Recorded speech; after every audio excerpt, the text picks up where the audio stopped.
आपण आहोत वारीच्या वाटेवर.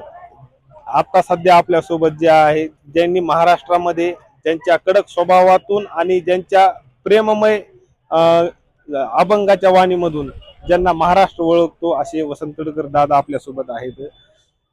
महाराष्ट्रामध्ये असा एकही तालुका नसेल की त्यांची त्या ठिकाणी कीर्तन सेवा झालेली नाही. असा महाराष्ट्रामध्ये एकही माणूस नाही की वारकरी संप्रदायावर प्रेम करतो आणि तो दादांना त्यांच्या कीर्तनाविषयी त्यांची आवड नाही असे एक सुद्धा वारकरी नसेल. तर आपल्यासोबत आपलंच गदर न्यूजचं भाग्य आहे की दादा आपल्याला दोन शब्द बोलणार आहे. दादा, मी वारीच्या वाटेवर गेल्या 15 दिवसापासून ज्या मिळेल त्या वारकऱ्याची आमच्या गदर न्यूजच्या माध्यमातून सेवा करण्याचा प्रयत्न करतो.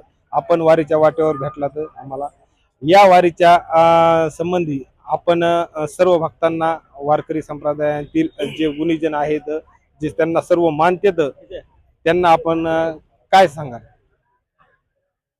रामकृष्ण हरी. होय होय वारकरी पाहे पाहे पंढरी. सर्व वारकऱ्यांच्या चरणी माझा साष्टांग दंडवत. आषाढी वारी किंबहुना ही वारकरी संप्रदायातली ही पंढरीची जी वारी आहे ती जगमान्य आहे. यातायाती धर्म नाही विष्णुदासा, निर्णय आहे स वेदशास्त्री. सर्व धर्म समभाव, सर्व पंथ, सर्व मार्ग, सर्व संप्रदाय, जिथे या सगळ्यांचा मेळावा जिथं भरतो त्या खऱ्या अर्थानं ती पंढरीची वारी. सगळ्याच महाराष्ट्रभरातून दिंड्या येत असतात, सगळ्या संप्रदायातल्या, वेगवेगळ्या वर्णातल्या, वेगवेगळ्या जातीतल्या, वेगवेगळ्या धर्मातल्या, आणि इथं येऊन गुण्यागोविंदानं फक्त पंढरीची वाटचाल करत असतात. एकमेकांबद्दल जो भाव आहे तो फक्त दयेचाच आणि करुणेचाच भाव या पंढरीच्या वारीमध्ये प्रत्येकाला दिसतो.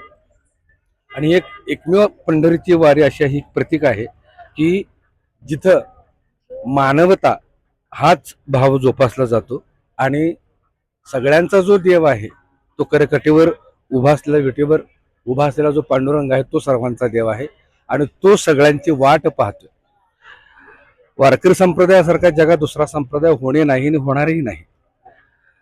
इतका हा शुद्ध आणि पवित्र संप्रदाय, उच्च विचाराचा संप्रदाय. कारण ह्या संप्रदायाचेच आध्वर्य ज्ञानोबा तुकोबा आहेत आणि त्यांनी जो समतेचा मार्ग दाखवला, लक्षात आलं का, भेदभाव संपुष्टात आणून एक माणूस म्हणून माणसावर प्रेम करा, हा जो संदेश दिला तुकाराम महाराजांनी, जो माणूस जोडण्याचा अभंगपणा ठेवला, असे संत आपल्या महाराष्ट्राला लाभले आणि हे आपल्या महाराष्ट्राचं खऱ्या अर्थानं भाग्य आहे.